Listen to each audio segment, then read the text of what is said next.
ஒரு நிமிஷத்தை.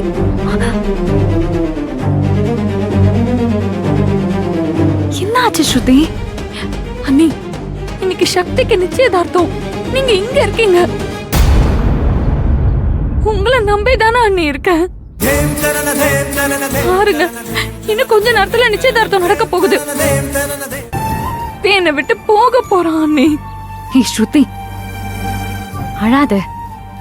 நான் தான் சொல்லிருக்கேன்ல, அங்க நிச்சயம் ஏற்பாடுதான் நடக்குது. ஆனா நிச்சயதார்த்தம் நடக்காது. கண்ணை தொடச்சிட்டு தைரியமா இரு, நான் பாத்துக்கிறேன். நிச்சயதார்த்தம் கோயில்ல நடக்க போகுது. அங்க எல்லாருமே வந்திருப்பாங்க. நீங்க இங்க இருந்துகிட்டு எனக்கு ஆறுதல் சொன்னா நிச்சயதார்த்தம் நின்றுமா? என்னதான் அண்ணி நீங்க பிளான்ல இருக்கீங்க? ஸ்ருதி, நான் சொன்ன மாதிரி நடந்துப்பேன். கண்டிப்பா நிச்சயதார்த்தம் நடக்காது. நான் நடக்கவும் விட மாட்டேன். அதுக்காக நான் எந்த அளவுக்கும் போவேன். என் உயிரை பத்தி கூட கவலைப்பட மாட்டேன். நீ தைரியமா இருந்தாதான் எனக்கு நம்பிக்கை இருக்கும். புரியுதா? நீ வீட்லயே இரு. நான் இப்ப அங்கதான் கிளம்பிட்டு இருக்கேன். என்ன வீட்ல யாராவது தேடினா நீ பேசி சமாளி. எக்காரணத்தை கொண்டும் நான் எங்க போயிருக்கேன், என்ன பண்றேன்னு மட்டும் யார்கிட்டயும் சொல்லிடாத.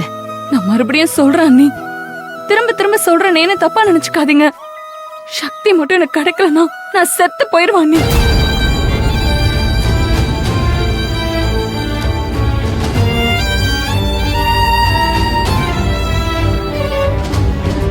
சத்தியமா சொல்றேன் அண்ணி, நான் விளையாட்டுக்கு சொல்லல.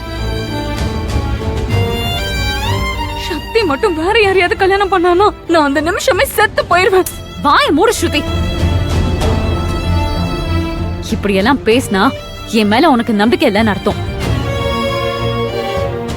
நான் தான் சொல்லிட்டேன்ல, அந்த நிச்சயதார்த்தத்தை நிறுத்த நான் என் உயிரையே கொடுப்பேன்னு. போதுமா?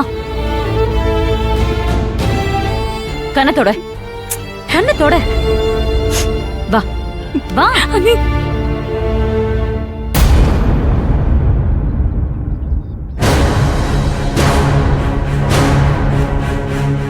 நீ கவலைப்படாத ஸ்ருதி, எல்லாத்தையும் நான் பாத்துக்கிறேன்.